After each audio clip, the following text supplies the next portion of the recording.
So what's up? How we doing today? We're going to take a look at triads in a minor key this time. And we got a couple twists compared to the major key. There's some little more interesting things going on. And we're going to use A minor as an example because it's actually the relative C major. And that means there's no sharps, no flats. It's the same notes actually as C. It's a little bit of a different topic we can get into on another episode. But let's jump right into it.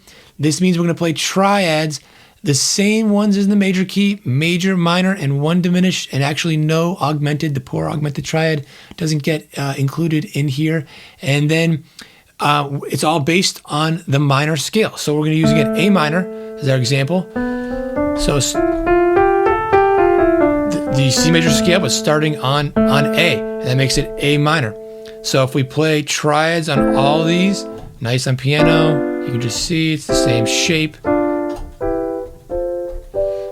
On guitar, though, the shapes and everything will be different, so it gets a little more challenging. But the first one is going to be minor, and then the second one is diminished. And so rather than being the seventh one in the major key, now it's the second scale degree.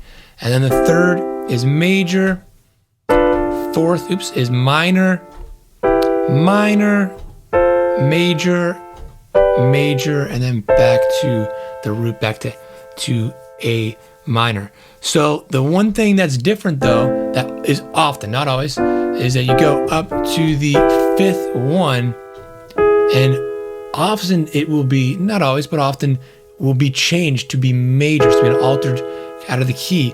And that gives you, in this case right here, a G sharp, which is, or A, it's saying A flat here on my program, but it's G sharp is the way to call it here, because that is the major seventh in the key.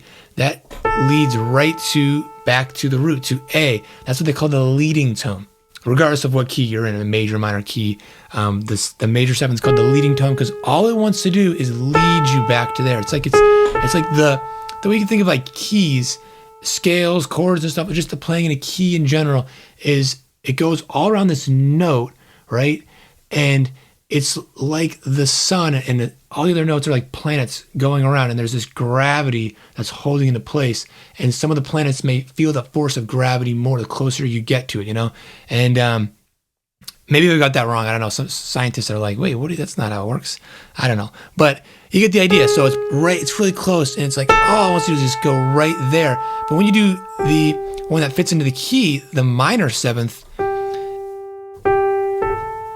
it wants to go there a little bit, but not nearly as much as that. So when you're in a major key, you end up getting that 5 chord. It gives you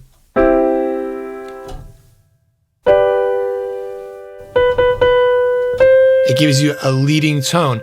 But in a minor key, we do not have that. E minor. We want that sound, and that's derived from the harmonic minor scale, that major seventh. That if you watched the previous episode on the minor scale, you would know about that. If you don't, and you want to know more about it, a little more in depth, check out, go back to, forget the episode, maybe 3. But it's all there in my playlist of these videos. So sometimes you get that. So sometimes you get the 5 chord being major to give it a little more pull, so it's not kind of meandering so much, because minor keys in general are more kind of moody. The minor chord sounds more moody. The key sounds more moody, and that's one of the big reasons. But if you change that, it kind of gives it, you get that tension and that release a lot more. So to recap all the ones we have here, we have the 1 chord is major, the 4 chord is minor, 4 chord and 5 chord minor. So it basically switches like the major key. 1, 4, 5 major are now 1, 4, 5 minor, but sometimes that 5 chord is also major. And then we have, for major chords, 2, 6, 7, and then again sometimes the 5 chord, and then the 2 chord is diminished. And that's it. So if you want more, stuff with this, applying it to guitar and making use for it, again, check out the link in the description down below.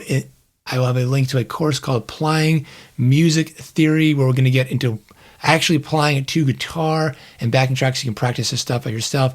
I have not created it, but I'm in the beginning stages. It should be out middle or late summer 2020. So check it out if you are watching this around that time in the future. And if you want to check out the next episode for now, click on the link over here and I'll see you in the next video.